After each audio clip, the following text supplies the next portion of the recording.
En la clase anterior habíamos visto, pues, cómo empezar a meterle datos, cómo empezar a hacer operaciones en Python. Y habíamos visto que, pues, cuando nos salíamos de la terminal, se perdía el trabajo, ¿no? Y necesitábamos algún editor de texto para guardar justo eso que estábamos haciendo y no lo perdamos y podamos seguir trabajando después. Entonces, voy a ver rápidamente, darle un recorrido a... ¿Dónde anda acá? A algunos editores, ¿va? Voy a ver rápidamente editores de texto como tal y algunos entornos completos que podemos usar para Python. Voy a empezar con Notepad, TextPad, Notepad++, después voy a ver Visual Studio Code y voy a ver PyCharm. Voy a ver cómo instalarlos nada más, no cómo usarlos, ¿sale? Después veremos eso. Entonces, como estos editores hay muchos otros, entonces si me pusiera a ver todos, pues no terminaba nunca. Entonces, solo es para que tengan una idea, y por eso puse varios, de qué se puede usar, de que se puede usar en realidad casi el que más les guste. Ajá, hay otros editores que no voy a ver, y aquí les pongo 2, 4, 5, que también son interesantes por si tienen curiosidad y los quieren instalar y probar. ¿Cuáles recomiendo? Pues el que, el que les acomode mejor, literalmente, con el que ustedes se sientan más a gusto. Entonces, ¿cómo van a saber con cuál se van a sentir más a gusto? Pues probando diferentes, ¿no? Instalando uno, usándolo, este no me gusta, este sí me gusta, pero me gusta para esto, para estas tareas, etc., ¿sale? Por ejemplo, tengo un compañero que usa Sublime Text para programar en Java, para programar en C#, para programar en Python, o sea, casi lo usa para todo, ¿no? Y pues así cada programador utiliza el entorno que más le gusta. Yo, por ejemplo, uso TextPad, pero no para programar. Lo utilizo porque hay archivos muy grandes de texto que no me lo carga ningún otro editor, ¿no? Archivos de 1 o 2 gigas, solo con esos los puede trabajar bien. Ajá. Y utilizo Visual Studio para Python, y utilizo NetBeans para Java, y utilizo Visual Studio normal para C#. Entonces, cada herramienta tiene sus pros y sus contras dependiendo del trabajo que hagamos. ¿Ok? Va, pues empecemos. Primero, editores de texto pelones, digamos, sin nada. Y el que ya está preinstalado en Windows es el Notepad, el bloc de notas, tal cual. ¿Lo podemos usar para programar en Python? Sí. ¿Nos va a ayudar a hacer más cosas? Pues no. ¿Cuáles son las ventajas? Que ya viene preinstalado, lo podemos dar clic y abrir, ¿sale? Y poder desde ahí empezar a teclear comandos y guardarlos y van a correr, ¿sale? Entonces por eso lo puse en primer lugar, porque ya está preinstalado, ya lo trae todo el mundo, ¿no? ¿Va? Sí, cuando uno edita archivos en Python, se tienen que guardar con la extensión .py, .py. Así es. Va. El segundo editor, uno que les recomiendo mucho, es este TextPad. La liga es stextpad.com. Se descargan la última versión. Y en la presentación lo que les voy a colocar es más o menos cómo instalarlo y unas ventanitas de cómo ya está instalado, ¿no? Entonces uno guarda el archivo, después al iniciar la instalación, les da esta pantalla de bienvenida, le dan siguiente. Perdón, me voy a pasar muy rápido, ya la presentación la tienen ustedes. Entonces, una vez que termine, ya pueden seleccionar el editor que quieran e instalarlo, ¿sale? Entonces, por eso me voy a ir un poco más rápido. Si tienen alguna duda, me regreso a alguna pantalla. Aquí les presenta un par de pantallas, aceptan, ponen su nombre y quién quiere usarlo. Siguiente, es la ruta si le quieren cambiar, pero pues esa está bien. Y una vez que termina, pueden ejecutar el programa. ¿Sale? bueno, no les puse cómo se ve. Es este, se ve tal cual, y aquí pueden escribir, bla, bla, bla, bla. ¿Ok?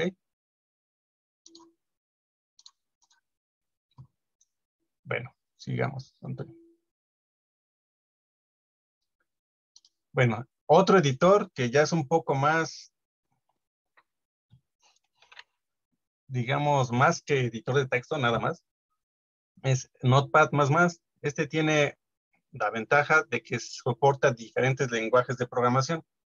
¿Y a qué le llamamos soporta? Es a que le pinta colorcitos a las palabras reservadas, etc, etc. Ayuda a darle formato y algunas cosas más. Esa es la liga de descarga.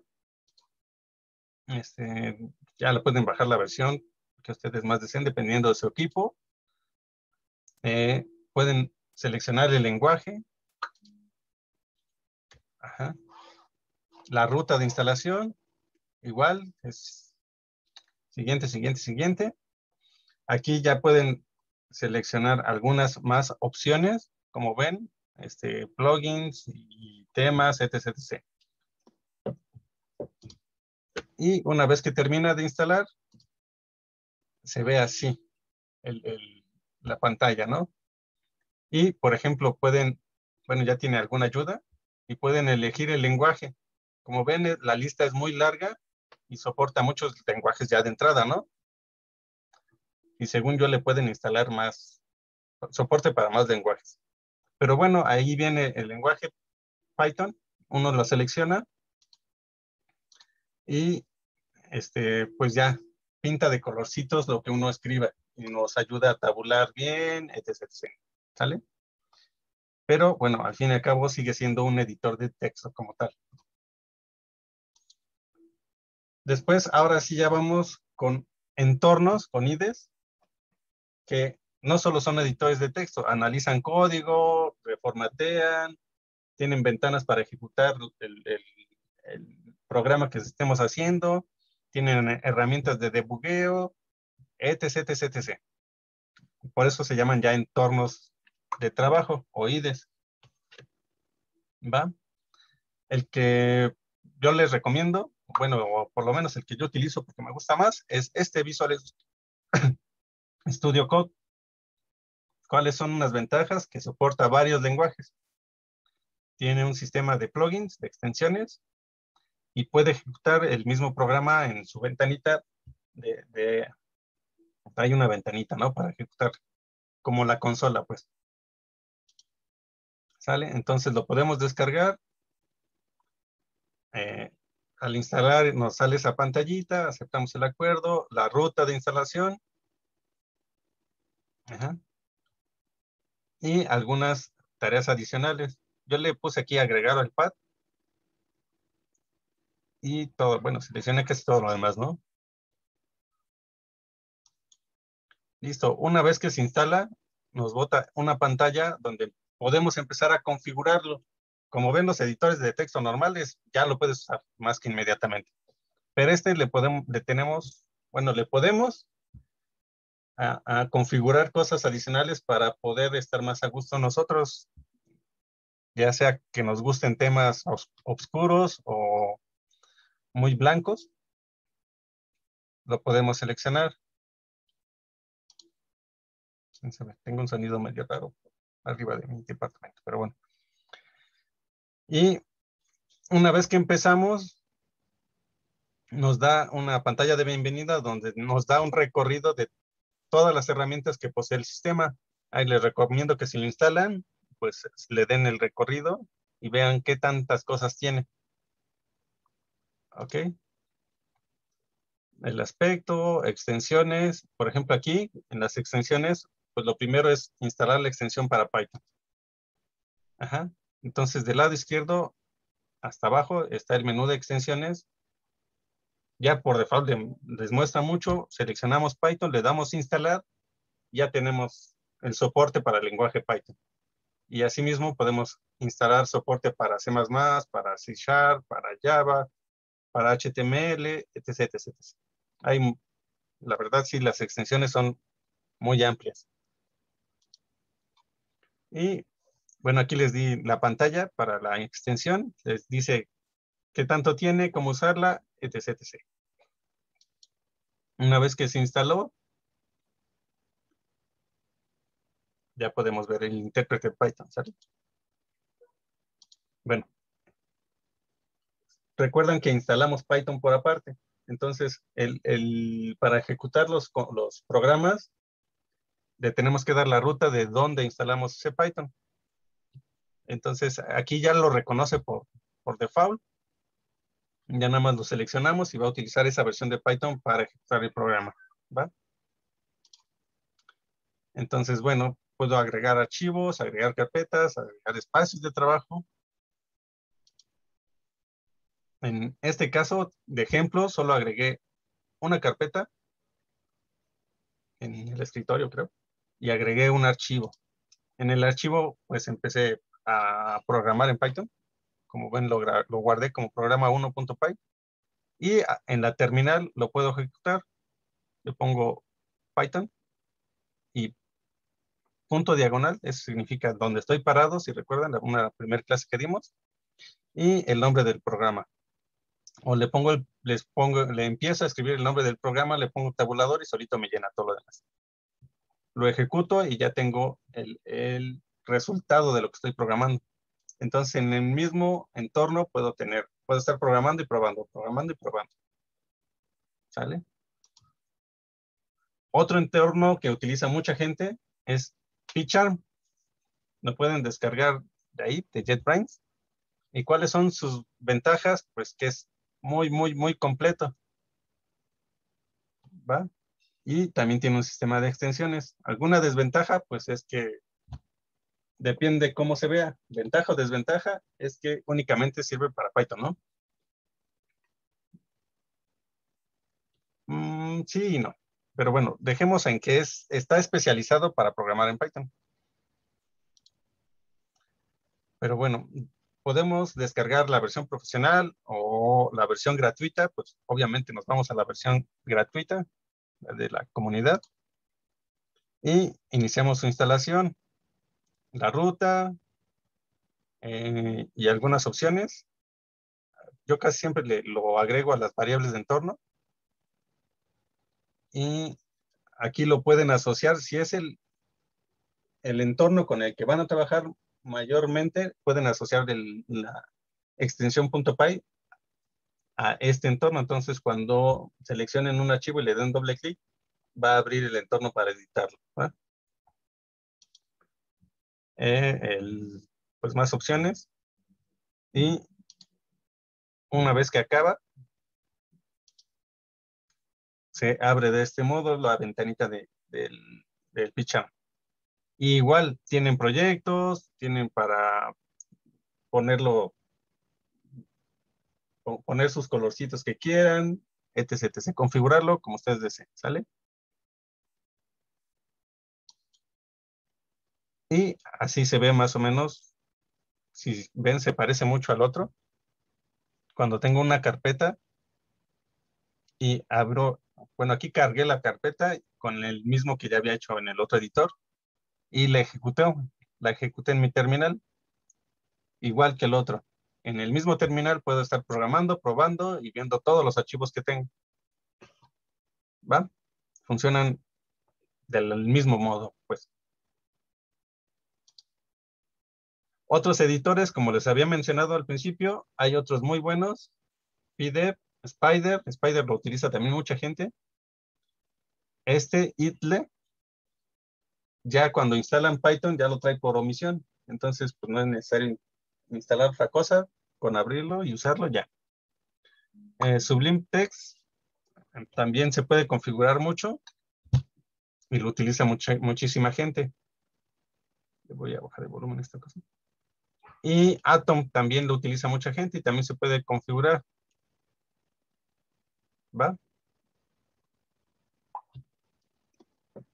Hasta aquí, preguntas. Esta es la última.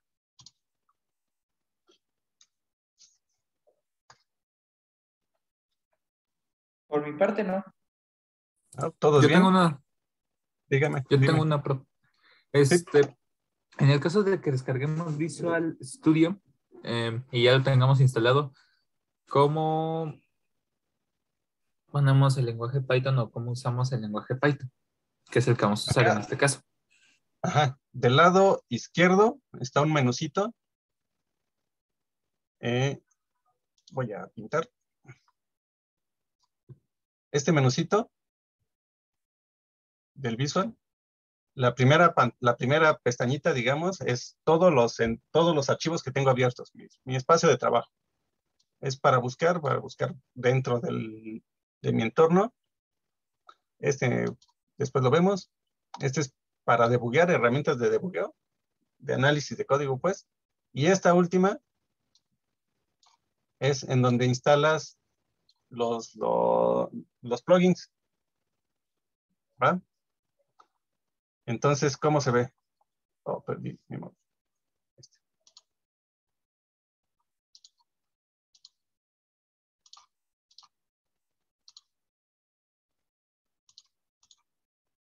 Unas partes. En esa pestañita se muestran todos los extensiones que puedes agregarle o puedes, bueno, se muestra una lista pequeña de extensiones, pero puedes buscar más. Si no te aparece Python como de las primeras, en el cuadrito de búsqueda que tienes hasta arriba a la izquierda, puedes escribir Python, le das Enter y te van a salir un chorro de extensiones. Instala esta, que es la que te muestro en pantalla, que es la extensión como por omisión del lenguaje como tal. Las demás hacen un poquito más de cosas, pero bueno. ¿Sí o no? Sí, hasta ahí voy bien. ¿Hasta ahí va? Entonces, una vez que le das clic al botoncito azul de instalar, se va a tardar, no sé, 2, 3 minutos. Y una vez que termina de instalar, te aparece algo parecido a esto, donde te pide la ruta del intérprete. Entonces, si lo instalaste o si no le cambiaste la ruta de instalación, por omisión viene ahí en C, ¿no? En C, archivos de programa, la carpeta Python y Python. Y solito la reconoce, tú nada más le tienes que dar clic y aceptar. Y ya lo puedes estar usando.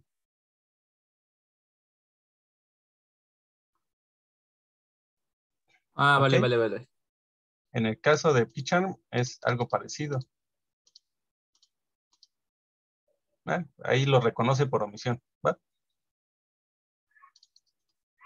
El de ¿Alguna PyCharm otra es duda? ¿cómo se llama? El de Community, ¿no? Ajá, sí, porque el otro es de paga. Ah. Bueno, entonces ya vimos editores y ya ustedes decidirán cuál prefieren instalar, ¿ok? Vamos a retomar a Python, al lenguaje de Python. Habíamos visto variables y números, ¿sale? Entonces recordamos que las variables son como cajitas donde metemos información, ¿va? ¿Qué tipo de información podemos meter? A ese tipo de información le llamamos tipos de datos, ¿ok? Y Python, por omisión, tiene estos tipos de datos. Tiene números enteros, 1, 2, 3, 4, 20, 50, menos 50, ¿ok? Números decimales, le llamamos flotantes, o a los flotantes le decimos decimales, que son 55.38, ¿sale? O Los que real. llevan punto algo son decimales. ¿Sí?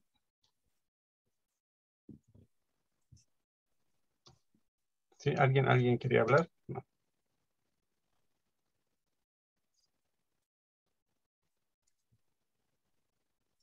¿Ok?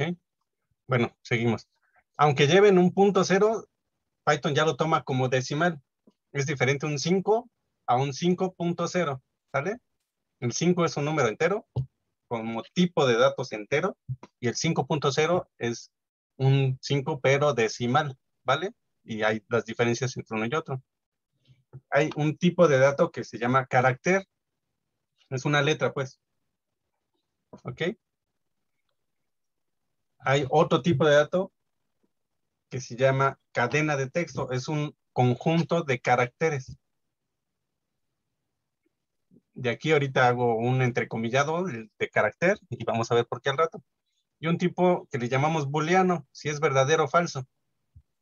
Ajá. Entonces Python reconoce ese, el true con la T mayúscula y el false con la F mayúscula. ¿Va?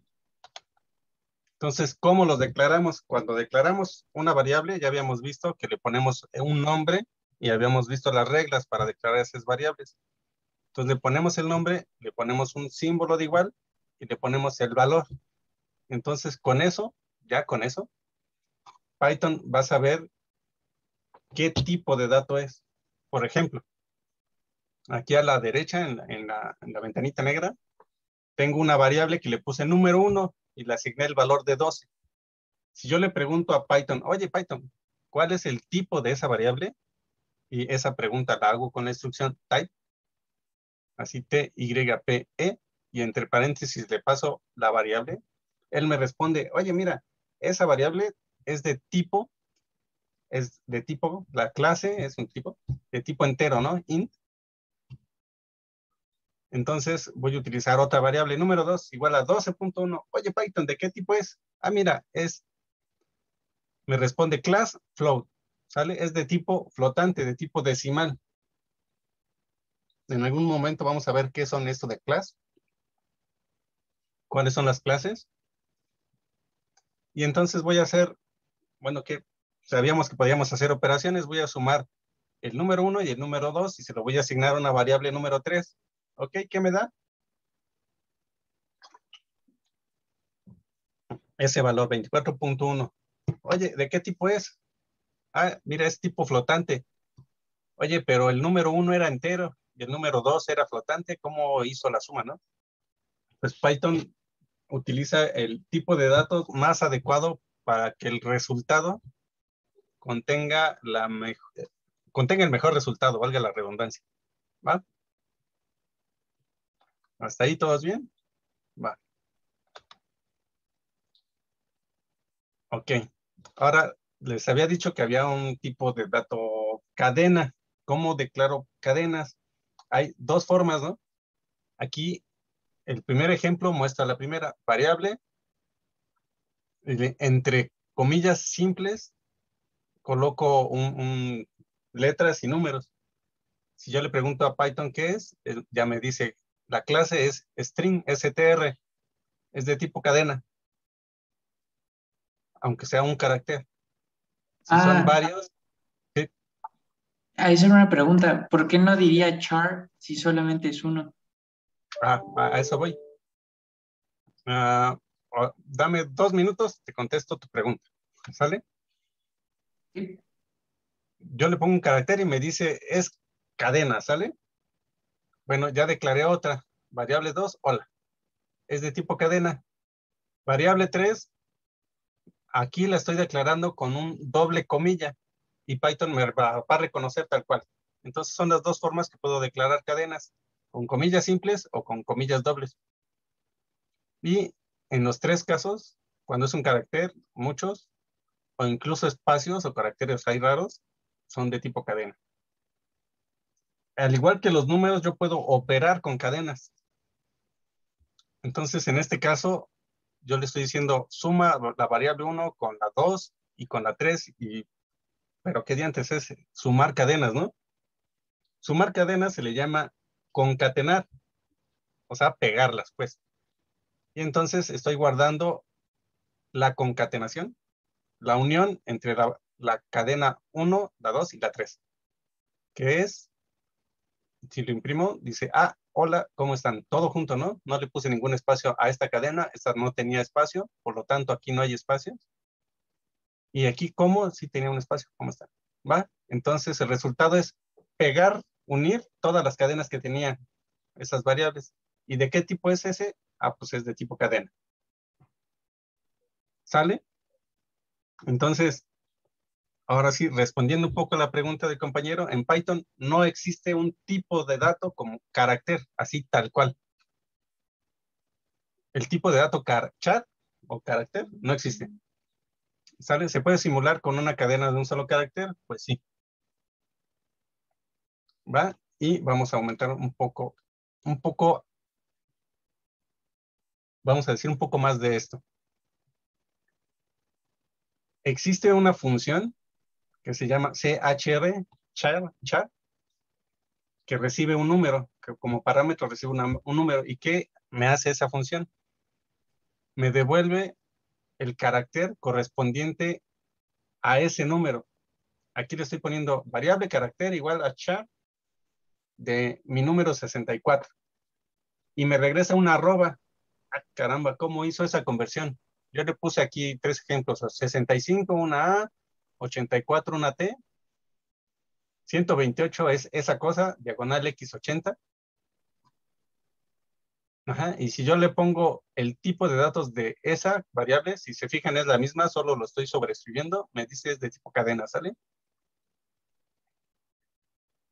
¿Cómo está haciendo esa conversión de datos? Está utilizando una tabla que le llamamos el código ASCII, por estas siglas, American Standard Code for Information Interchange, ¿va?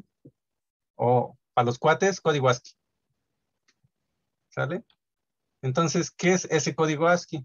Ese código ASCII es la definición de conversión entre enteros o números y caracteres, o más bien dicho, realmente es ese carácter, cómo se define en la computadora. En realidad es un número, y ese número corresponde a ese carácter, a esa letra. Esta es un tipo de tabla ASCII, donde viene el número decimal, desde el 0 hasta el 127. Fue de las primeras tablas ASCII, solo contenían 127 caracteres.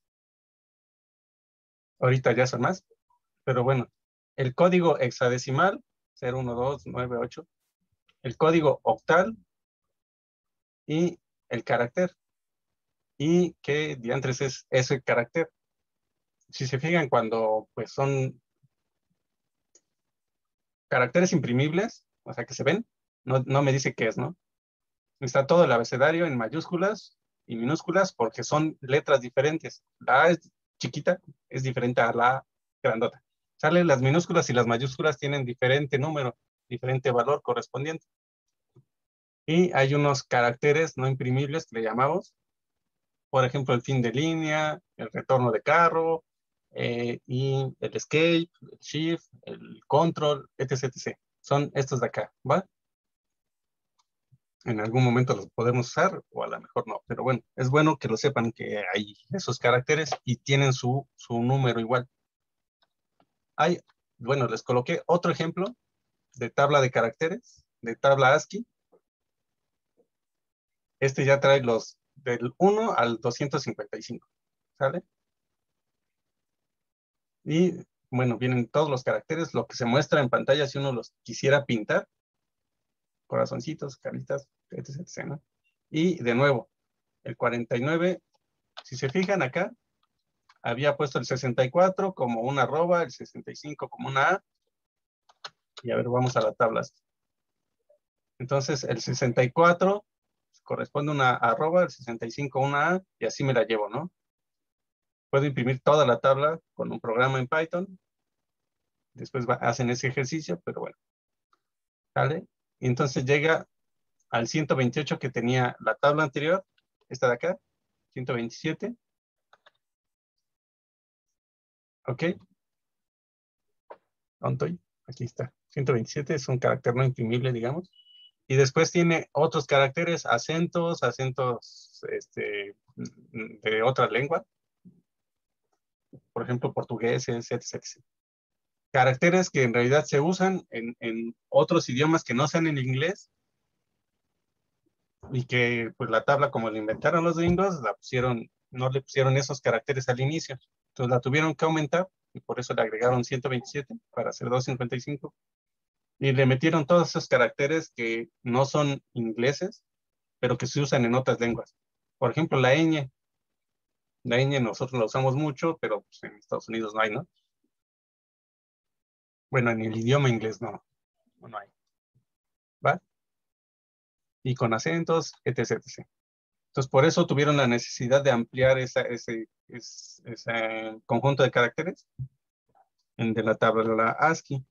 Muchos han escuchado la famosa, el UTF-8, que en realidad pues volvieron a aumentar la tabla de caracteres para contener pues cosas como los kanjis chinos, japoneses, coreanos, etc. Y que al inicio pues no lo habían tomado en cuenta, ¿ok? Entonces esa función carácter me hace el intercambio entre números y letras, ¿va? Ahora, si yo quisiera pasar al revés, tengo un carácter y quiero saber su valor numérico en la tabla ASCII, ¿cómo le hago? Hay una función que me hace exactamente eso, se llama ORD, y le paso mi carácter. Aquí, este es lo que tenía antes, la arroba, la A, Y la nueva función es ORD, y le paso mi cadena de carácter, mi string, con un solo carácter, ¿sale? Eso es importante. Entonces me regresa el valor de esa cadena. Aquí lo que tenía antes era el 128, que era ese carácter no imprimible, y me regresa su valor. Si yo le coloco, dime el número de carácter arroba, me dice 64. Dime el número del carácter 1, me dice 49. A ver si es cierto, 49, ¿qué es?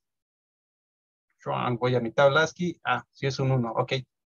¿Sale? Entonces así puedo hacer intercambios entre caracteres y códigos de la tabla ASCII. ¿Para qué me va a servir? Pues para muchas cosas que después vamos a ver con calma, ¿va? Ahorita solo quiero que sepan que existe esa conversión. Otro tipo de datos, ya vimos enteros, caracteres, cadenas y flotantes, ¿va? El tipo booleano es importante. Habíamos dicho que utiliza Python el true false, porque no sé, aquí está. Y es importante que la palabra empiece con mayúsculas, si no, no la va a reconocer. Entonces aquí le estoy asignando a mi variable booleana el valor de true y su tipo es booleano, clase bool. Así me dice, ¿sale? Y si yo le trato de asignar, como en este caso, en este ejemplo, la palabra true, pero con T minúscula, me va a mandar muy lejos, me va a decir, oye, esa no la conozco, no está definida. Igual, si yo le quiero poner false con F, me va a decir lo mismo, oye, esa cosa yo no la conozco, no está definida. Entonces, ponlas bien. ¿Y qué puedo hacer con esas variables? También puedo operar, pero puedo operar de una forma un poco diferente, ya no usar sumas y restas. ¿Ok? Entonces aquí estoy haciendo una operación booleana que llamamos un i lógico. Si esta es true y esta es true, me regresa true. Después vemos la tabla de verdad. Si esta es falso y esta es true, me regresa falso. ¿Ok? Y aquí está el ejemplo. Esta variable contiene el resultado de hacer un AND lógico entre estas dos variables. Y como una era verdadera y la otra es falsa, pues el resultado es falso. Si le hago una operación de un O lógico, esta es verdadera o esta es verdadera, me regresa verdadera. Esta es verdadera o esta es falsa, pues sí, una es verdadera, entonces es verdadera. ¿Ok? Después vamos a ver si hay necesidad, vamos a ver toda la tabla, todas las posibilidades que hay entre diferentes valores de las variables. ¿Va? Ahorita quédense con la idea de que se pueden operar entre ellas. Y como esa operación hay otras, ¿no? La negación lógica, el XOR, y pues creo que ya. Va. Entonces, habíamos dicho que hay diferentes tipos y que podemos hacer la conversión entre ellos. Python hace unas conversiones por omisión, pero si nosotros queremos hacer una conversión explícita, decirle a Python, oye, conviérteme este número a entero, pues existen esas funciones. Le paso el valor numérico y me regresa el entero. Le paso el valor numérico y me regresa el flotante. Le paso un valor y me regresa una cadena de caracteres con el valor que le pasé, ¿no? Y así estas de carácter y de ordinal ya las habíamos visto, ¿va? Entonces son las posibles conversiones entre tipos que podemos hacer. Entonces aquí coloqué algunos ejemplos que tengo números, decimales, caracteres y cadenas, booleanos, y son todos los que hemos visto, ¿sale? Entonces empiezo a hacer conversiones. Imprimo el valor entero de mi valor decimal 3.1415, y entonces el valor entero, pues elimina la parte decimal y es 3, ¿vale? Imprimo el valor entero de mi booleano, o sea, ¿cuánto vale true? Y Python me dice, vale 1. Oye, pero entonces, ¿cuánto vale el false? Me dice 0. Y entonces hay una conversión que decide el valor de estas variables. Y el true siempre va a valer 1 y el false siempre va a valer 0, ¿ok? Puedo pasar mi valor entero a flotante, sí, el 120, y me regresa a 120.0.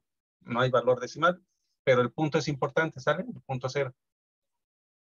Mi valor booleano flotante, pues sigue siendo 1, pero ya con el decimal, 1.0.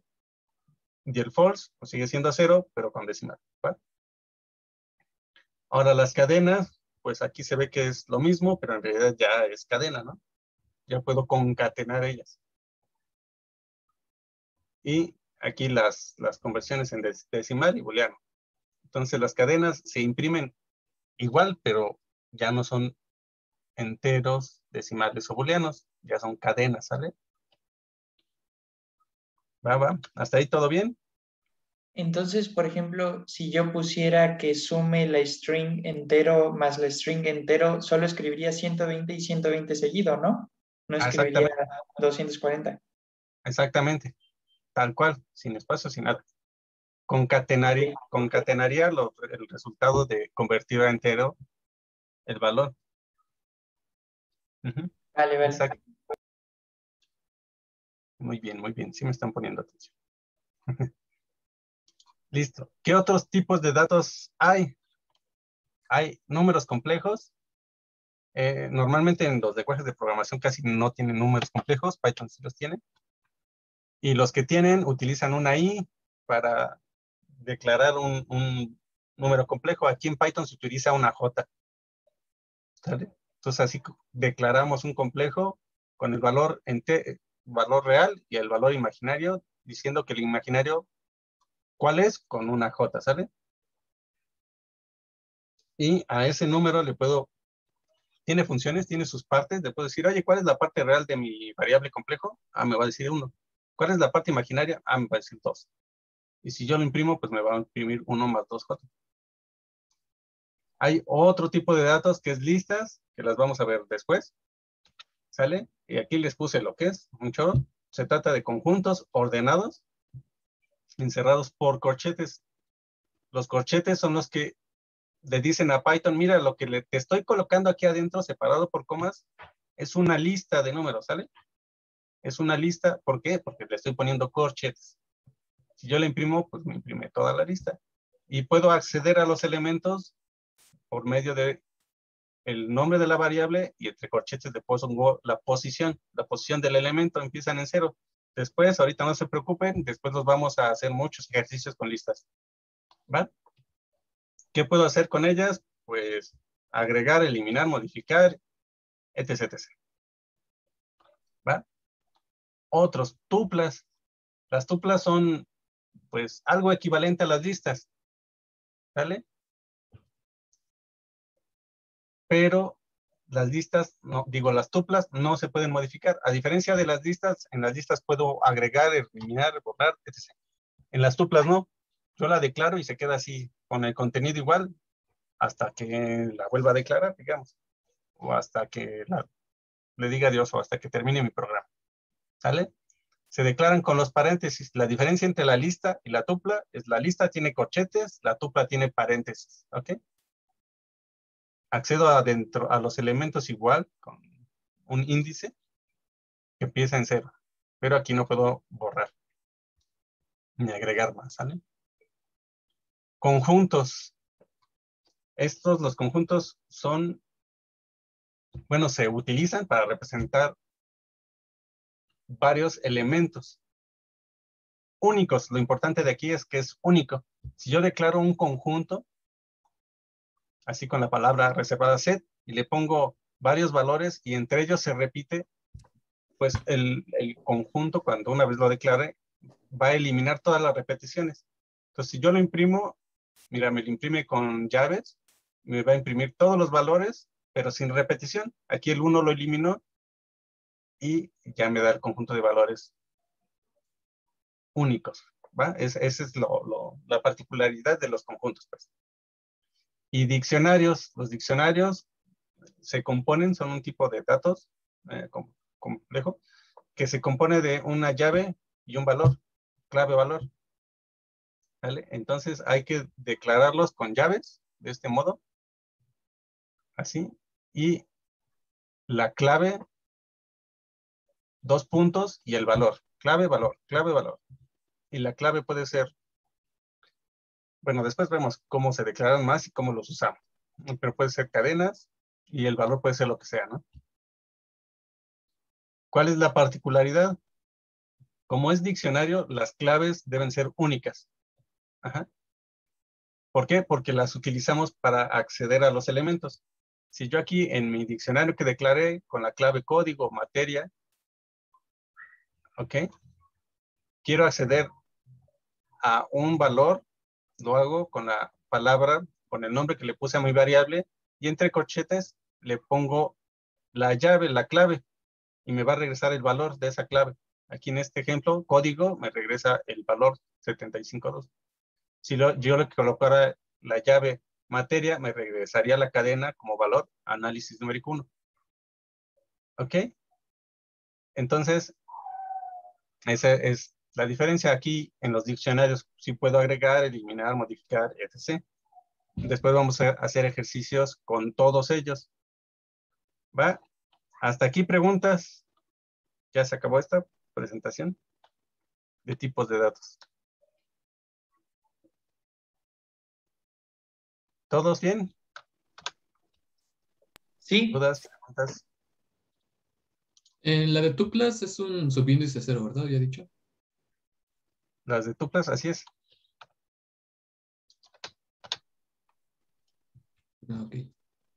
Tanto tuplas como listas inician en 0. O sea, 0, 1, 2, 3. Okay. ¿Cuántos Tres. elementos tiene? 4, ¿no? Sí, tres. Va.